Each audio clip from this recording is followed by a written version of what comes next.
Namaste everyone. Today's video is not so planned, but it's a very important topic and a number of people have been asking many questions related to it, especially one of my students who has been reminding me about unconditional love. So a few days ago I wrote a post on LinkedIn and on Facebook as well, and it was talking about unconditional love and things like that. So touching those topics because people get fascinated with the idea of, oh my god, how can we be in unconditional love? Also, there are many people who do not understand the difference between love and unconditional love. So let's start by understanding what does it mean. So what does love mean for us until we have awakened enough to understand that there's something called unconditional love as well. uh, I would go back to my childhood, okay, to answer this question of what I understood of love in my childhood. And that's something many people will laugh off, laugh at, and I'm sure they'll laugh it off and they'll say something like, ah, that's not. But you know what? I'm honest enough to say that it has taken me time to understand what actually is unconditional love. So, as a young girl, let me say, around 5 or 6 years of age, what I saw was the movies in 1990s. You know what happens in the typical Indian society? When we look at husbands and wives, we think that they are very happy. And then we watch movies. And in movies, there are many things that are shown to us which are actually not correct. Okay, I was just showing my kids this movie Khiladi. Khiladi is a movie in which there's Akshay Kumar and Aisha Julka, and it becomes a thriller later. However, the first half an hour, they show how do they become lovers and stuff like that. So that entire thing like really annoyed both my sons. Okay, my elder one is going to be 12, my younger one is going to be 10. The way I have brought them up, and they said that, my god, mama, we can't believe your time movies were this, and this is how boys treat girls. You will not tolerate if we do that.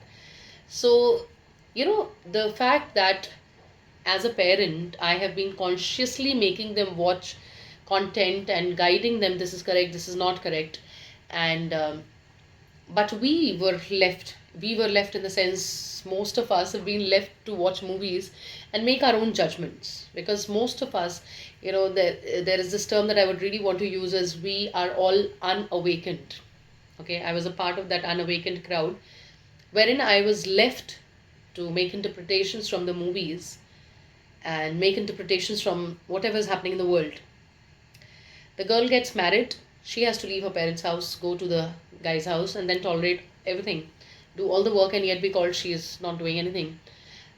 In the movie Kiladi itself, what was shown was, he just went to propose her after just looking at her once. Guys singing after a girl is like fine. You talk about Devanand's movies, or the oldest of movies, the guy, he starts liking a girl, what he does to the girl is actually harassment. Okay, then much worse, I was teaching Romeo and Juliet to a certain student, and I realized that Romeo was a senseless guy. If you actually read Romeo and Juliet, he was not a real lover. The story finishes off in 5 days, just in case you didn't know.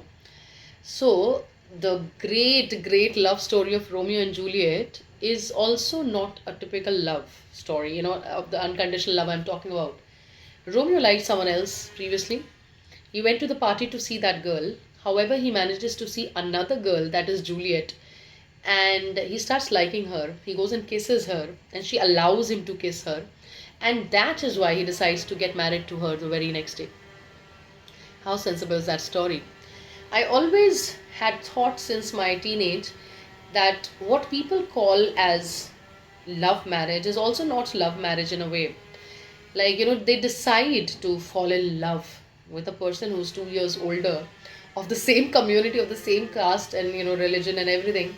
And the guy should be earning enough, and the girl should be knowing all the household chores, and she should know how to keep shut in front of the guy's parents and all those things. I don't know how can love be arranged, but we do call them as love marriages, right? People would also run away with another person, and I know people personally myself, and get dissatisfied much later because they did not know each other. However, this can still be understood versus understanding, finding out a person from your community. So why am I talking about, why am I, you must be feeling rambling around, um, all these things. But what I'm trying to talk about is the way we have understood love is absolutely wrong. What we have understood of love is that it's like a give and take. Okay, it's like a give and take in the sense that the guy should have these many qualities, the girl should have these many qualities, and then marriage is the only ultimate, you know, uh, stage where love has to reach. It does not talk about unconditional love anywhere. And that is the question that my student asked when, I wanted to make this video and I found time today to make the video. Another question that another student of mine, she's just going to be in class 10th very soon, she asked me something like she read some, some one book of Ravindra Jain, and she was asking me that there is a girl who is being proposed by a nice guy. I do not know the story very well, okay?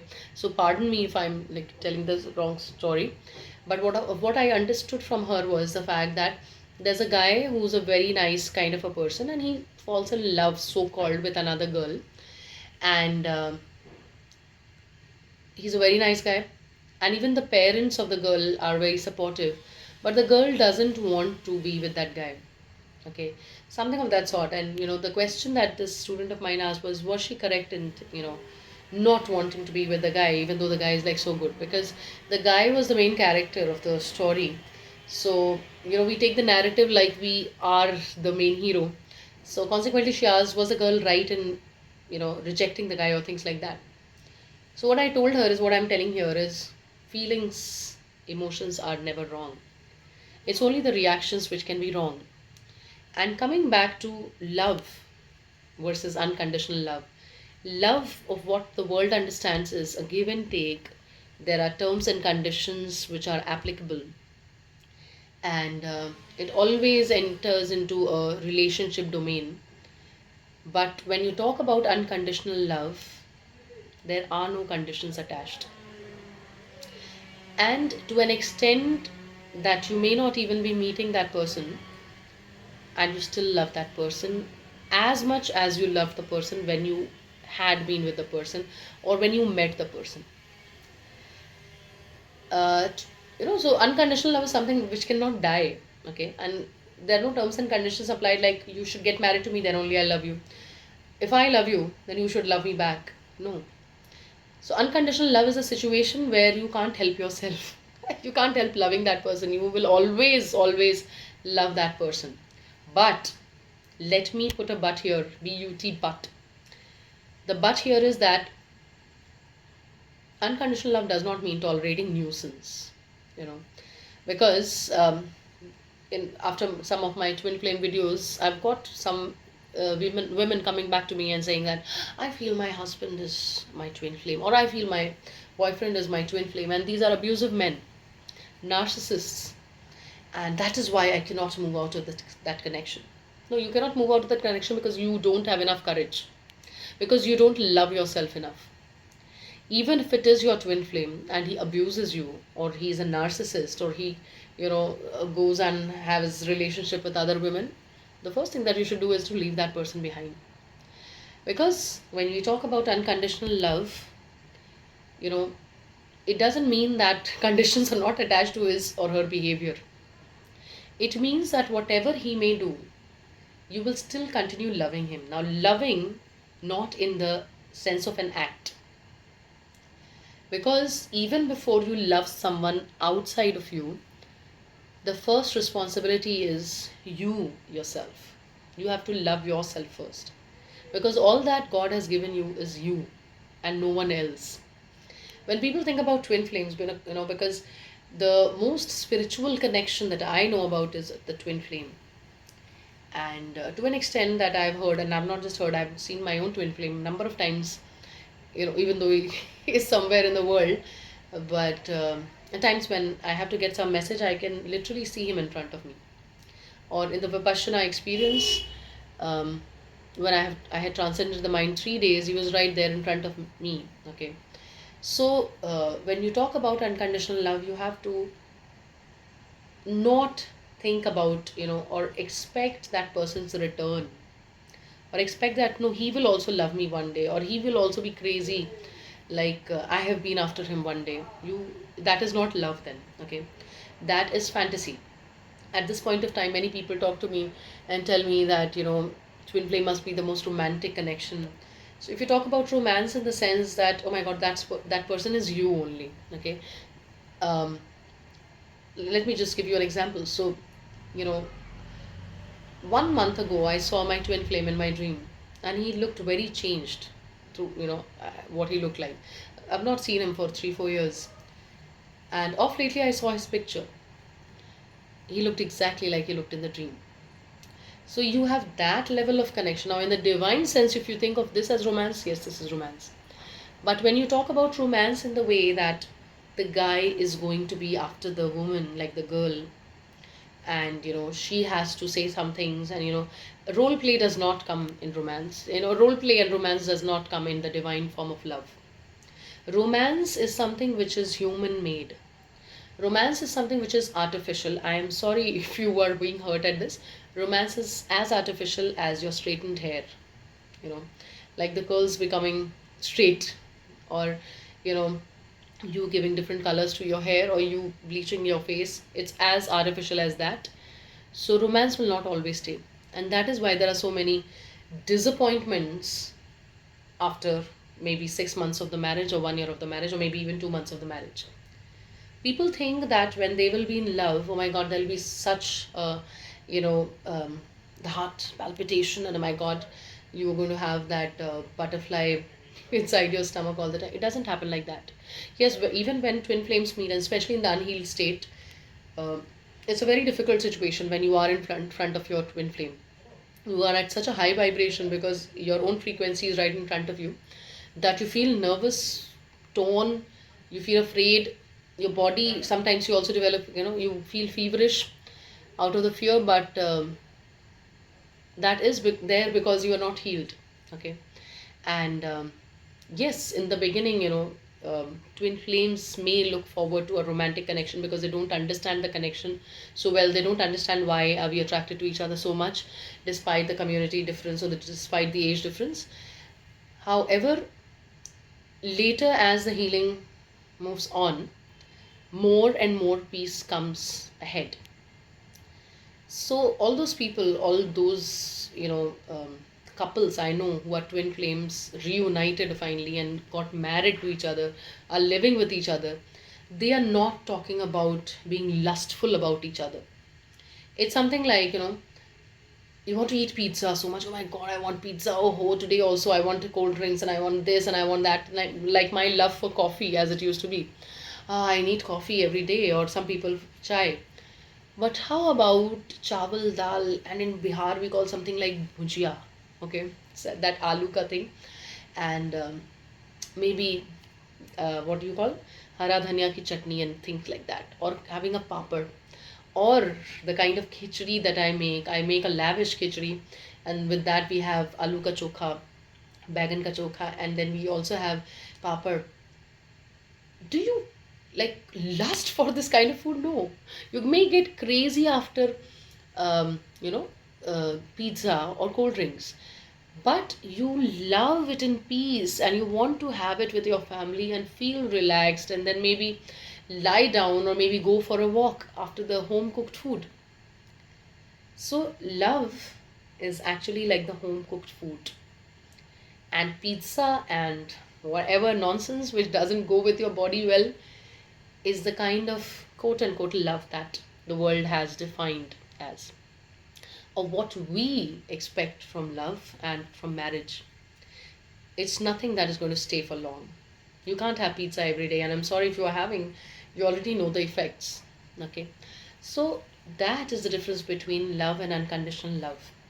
Unconditional love heals you, gives you peace.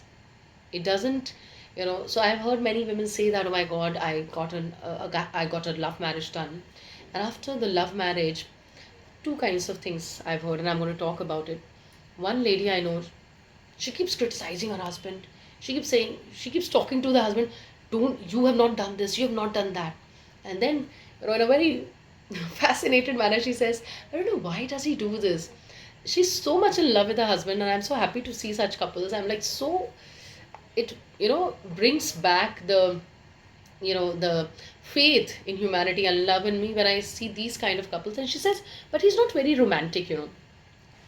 So I try to explain to her, romance is a role play. It's a gendered role play. The guy will come ahead, will, pull you towards himself and all that. Those things that the movies show. That's something you've been conditioned to believe is going to happen. Of course, maybe it happens once, twice, thrice. But it's not something that is going to give you peace forever. When two people fall in love, even intimacy becomes something very different from for them. Being happy with each other is not always having physical intimacy. It's emotional intimacy as well, knowing each other so well that neither of you get an opportunity to think of a third person. Helping each other in career, helping each other, being the spine of each other, not letting the other person feel abandoned or lonely. And I know so many people, so many women especially, who have been in love marriage and then they end up saying, I remember talking to one of my cousins and she was saying that, before marriage, she said, and it was a very long time I talked to her, and she was like so crazy to marry this guy. And now the same guy she had been in love marriage with, who was like a boyfriend kind of a material, turns into a typical husband material. He's not allowing her to do a job, and oh, you can't do this, why don't you do that? And I said, why don't you tell him that?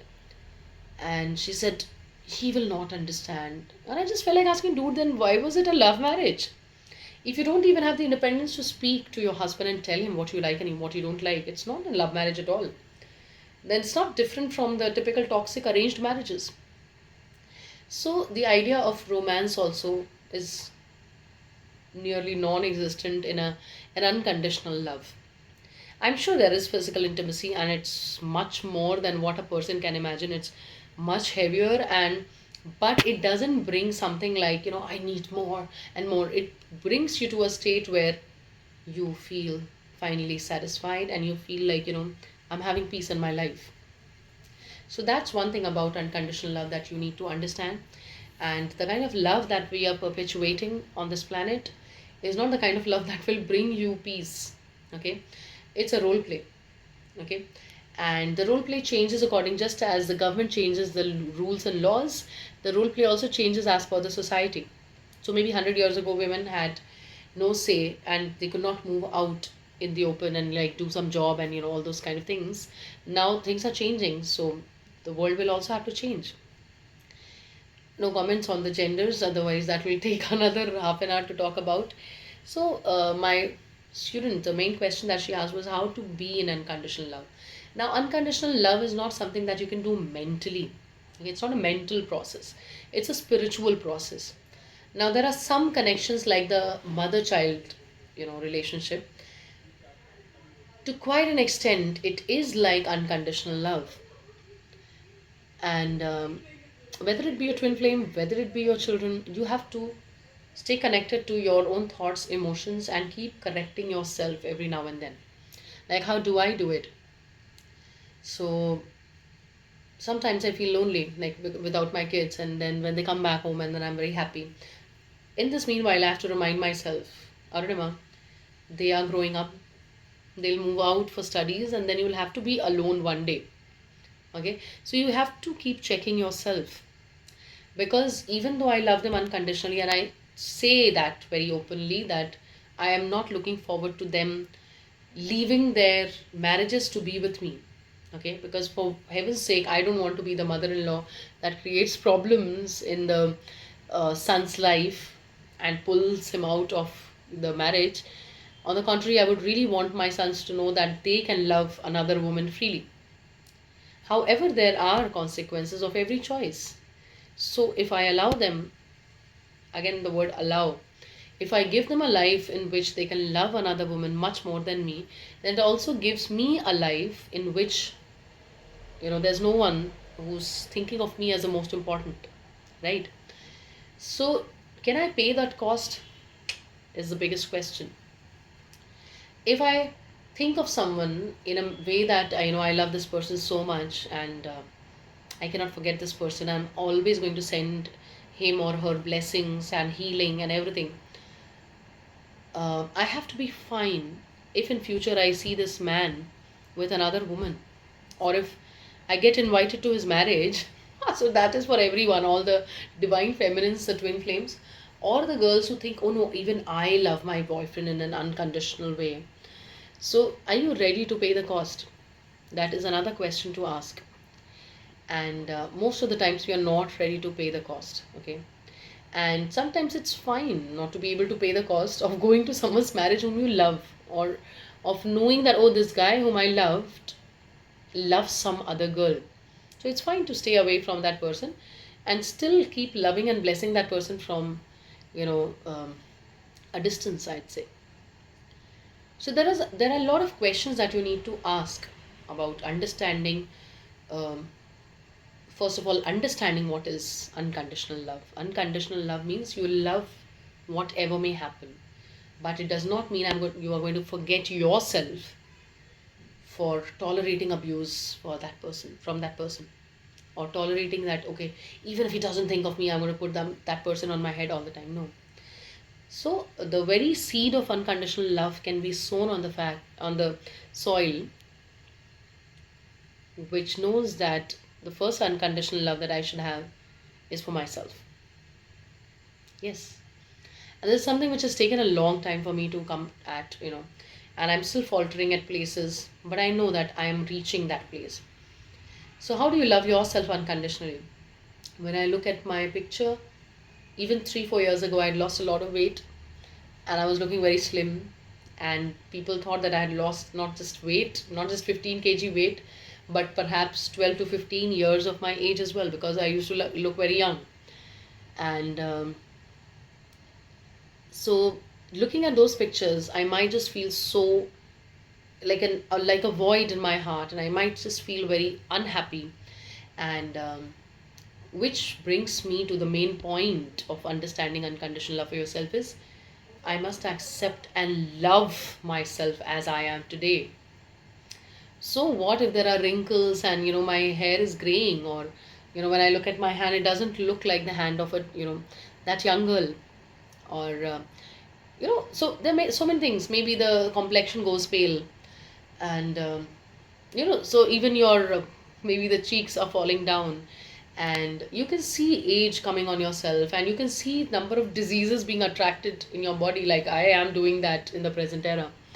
Number of different kinds of diseases, whether it be high blood pressure or you know thyroid and whatever. So you're just attracting those diseases. You have to be fine with yourself. What you have to do is you have to accept it, and then you have to think of how to keep your body fine. One of the major ways of understanding unconditional love towards yourself, because now we have moved from giving unconditional love to someone else to understanding that the very seed is within me to love myself unconditionally. You got to understand that you don't have to attach to your body a lot. That is a thing that I have reached after a very long time. Okay, so who is Arunima? Arunima, people think that this body is Arunima, but when I die, this body still remains. And I am gone, so I'm not the body. Yes, this body is given to me, and I must have gratitude for this body. Even though on all the identity cards, Aadhaar card or whatever card, my face is put up as Arunima Sinha, but Arunima is much more than this body. And this body is just like a vehicle for her, or for the soul. So you got to understand that like I've seen many people being very dissatisfied. They're going to families, sorry, parties, family parties, or whichever kind of parties. The main ambition is to look the prettiest, and I'm talking about women right now. To look the prettiest, to have the best attire on, or to even end up feeling dissatisfied. Oh my God, someone wore better clothes than me. Feeling that, those kind of feelings, that means that you have gone one layer outside. It's not just about your body, it has gone beyond, in fact, to your clothes as well. You have to bring yourself back to the focus. How to do that? That was a question, and for me, it is very easy. How is it easy? Because whenever I don't understand anything in my life, whenever my mind falters, let's say some abandonment issue, or you know thinking about my twin flame and feeling sad, or sometimes my children answering me back in a way that hurt me deeply because they are growing up, obviously they don't understand. So any of these situations, to get back that unconditional love for myself and for others, I just go to one person, and that's Lord Shiva. You got to have that one inspiration in your life, and I get back, even if I'm in tears, and I get back and stand up and say, this is not my problem. You know what? This is your problem, and you are going to solve it. The moment I say that, I feel very, very, I feel very stress free. Okay. So this has really worked for me. Do you have someone, like some divine entity you connect to? You can always look forward to unconditional emotions, and feeling that kind of love for yourself again. When we don't feel validated enough, then you just know, oh my God, whatever I may be, God always loves me. That is the point that brings me my balance back always. That whatever may anyone say, whatever may I also say about myself, God always loves me. There is someone who loves me more than I love myself, and that is God. So I think you need to have that kind of faith, and that connection, that faith, that trust, that level of emotion gets developed when you consistently keep doing this, in the sense that consistently sit for 10 minutes and think of that entity and surrender to that entity. Whenever things become impossible in my life and I think, oh my God, I can't move ahead anymore, I just tell him, "Oh, this is your problem, that's not my problem." So this is one way, surrendering. And apart from that, the recipe to unconditional love, as I already said, is first to have it for yourself. But how to have it for yourself is to surrender as well, but have a lot of patience, because this is not an overnight thing. As I already previously mentioned, that it's not a mental thing that you can do. It's not like by thinking, by thoughts you can do. In fact, thinking and thoughts are the last thing that will ever impact your emotion into an unconditional love. Okay. What will actually take you there is surrender, and consistently either meditating, journaling, or connecting to the source. Okay. What happens when you meditate? When you meditate, even if you do the typical vipassana, you focus on your breath, or you look through your body, or other ways of doing meditation can be something like, you listen to a music and try to focus on the music, or you do pranayam. Whatever you may be doing, what you are actually doing is you are finding the divine inside yourself. You are connecting to the source. Okay. So patience is required, because this process is going to be long. It does not happen in one night. Like, the same student once asked me, ma'am, how can I write like you? Like, the depth, the sadness that can be felt in your love poetry, or the excitement, or the pain, whatever, all these things, how can I write like this? And I said, to be able to write with depth, you have to feel and suffer with depth. So are you really ready to suffer with depth? Why do people like Rumi's poetry so much? Because Rumi was spiritually awakened, and Rumi went beyond the normal human understanding, and that is why he could write all those things.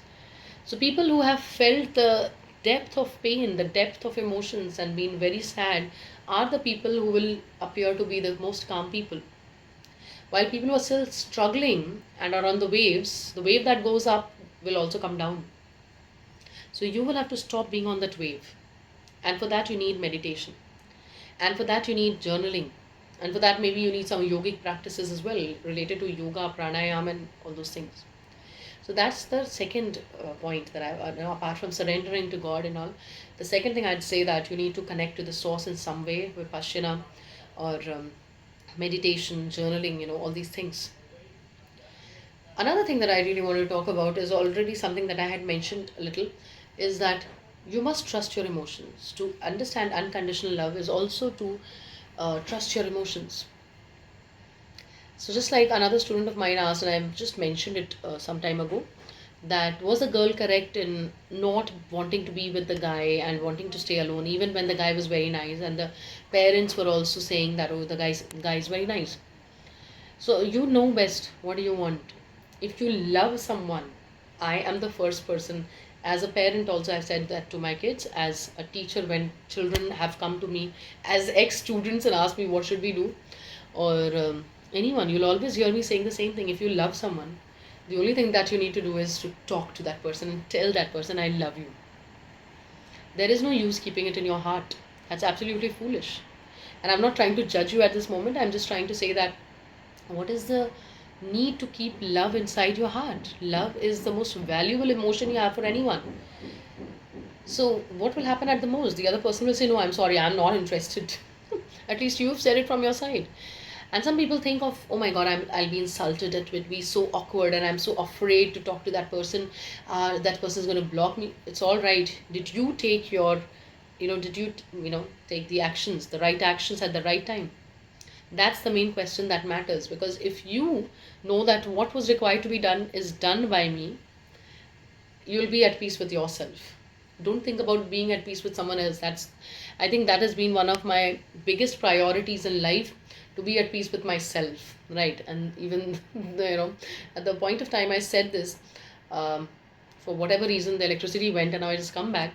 The fact that when you start being at peace with yourself, you will not require external validation at all. That is another essence of being in unconditional love for yourself, because you don't have conditions attached. I may be an awkward person. Maybe when I go out, I had proposed a guy, and that guy has told everyone, and there are 20 other guys who know that I proposed this guy or I confessed to this guy. So all these 20 other guys are thinking that I'm a prostitute, because when a guy proposes, he's, what is it? He's a stud. When a girl proposes, she's a slut. So when 20 guys know that I have proposed this guy, and these 21 guys are thinking I'm a slut, does it really matter to me? Anyways, the entire world is having loads of judgments inside their head. Why should you be one holding that for yourself? How does it really matter? You did your best. You knew why you did it. That should be the only reason why it matters. And, so as I already said that, it cannot be done mentally at all. It can only be done in a spiritual manner. However, let me also bring back this point of saying that um, it's not a mental process, but it's a mental decision. You can make that decision of looking forward to unconditional love. And what are the advantages of unconditional love? The biggest advantage is peace. Because when you are in unconditional love, you don't have expectations. You know that, one fine day I might meet this person, and this person might be married to someone else, and I still love that person as much as this person, as much as I loved this person previously. So I'm not going to put him away to be, um, at peace. So I'm going to leave these emotions to God. I'm going to surrender these emotions, and then, I'll be fine. You don't have to always make decisions at the drop of a hat in the very instant. So I think I'll just wrap up the thing by saying that unconditional love is a process which requires trust, surrender, and patience.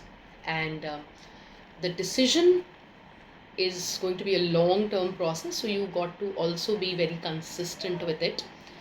And I think that's it today.